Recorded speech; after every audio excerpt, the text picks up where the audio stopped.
बिस्मिल्लाहिर्रहमानिर्रहीम। अस्सलाम वालेकुम। 2001 से पहले की बात है। कुछ बार मेरा नाम भेजा गया टेलीविज़न से, रेडियो से, सिविल अवार्ड्स के लिए, जो सदारती अवार्ड होते हैं। और 2001 में मेरे इल्म में नहीं था कि मेरा नाम भेजा गया है। अचानक रात को मुझे ऑफ़िस से फ़ोन आया मिनिस्ट्री से, और अनवर महमूद साहब बहुत ही खूबसूरत शख्सियत हैं। कभी मैं उनके बारे में भी इंशाल्लाह ज़रूर प्रोग्राम करूँगी। उन्होंने उनके दफ़्तर से मुझे फ़ोन आया। वो इंफॉर्मेशन सेक्रेटरी थे उन दिनों, और उनका कि जी मैं अपनी कोई तस्वीर जो है वो फ़ौरी तौर पर भिजवा दूँ। मैंने भिजवा दी, और अगले दिन अखबारों में पढ़कर मुझे पता चला कि मुझे तमग़े इम्तियाज़ के लिए नामज़द किया गया है। और यकीनन मेरे लिए, मेरे घरवालों के लिए बहुत ही ज़्यादा खुशी की और इज़्ज़त की बात थी।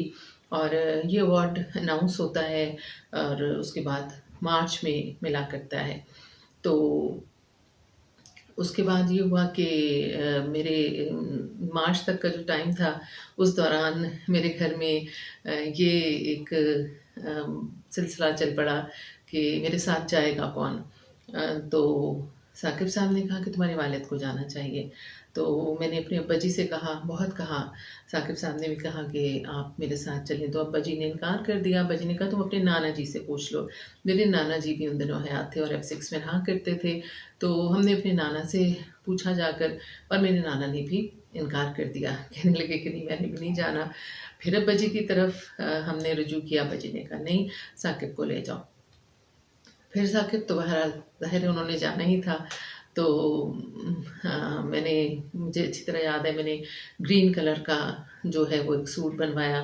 ग्रीन कलर मेरा हमेशा से पसंदीदा रंग रहा है, और मैंने हमेशा कोशिश की कि जो पाकिस्तान के हवाले से दिन होते हैं उन पे मैं ग्रीन और सफ़ेद रंग जो है उसके इम्तज़ाज से बने हुए जो लिबास है वो पहनूँ। तो मैंने साकिब से एक दिन कहा कि साकिब, वो सोचा तो कई बार, लेकिन कहा एक ही बार कि साकिब हम किस गाड़ी में जाएँगे? तो साकिब ने फ़ौरन मुझे कहा जो हमारी गाड़ी है हम उसमें जाएँगे। और हमारे पास उन दिनों होती थी FX सफ़ेद रंग की। तो मुझे बहुत शर्मिंदगी हुई उस वक़्त से लेकर आज तक अपने उस सवाल पर, और मुझे अच्छा लगा कि साकिब ने जो जवाब दिया। लेकिन बस पता नहीं क्यों मैंने पूछा, और हम उसी FX में फिर हम गए, और जनरल मुशर्रफ साहब का वो दौर था, और मैंने अवार्ड रिसीव किया उनसे। और उसके बाद वो जो रिसेप्शन होता है, तो उस रिसेप्शन में जब हम चाय वग़ैरह पी रहे थे, तो जनरल अज़ीज़ जो है वो मेरे करीब आए, और उन्होंने कहा आप तो मुझे नहीं जानती, लेकिन मैं आपको बचपन से देख रहा हूँ।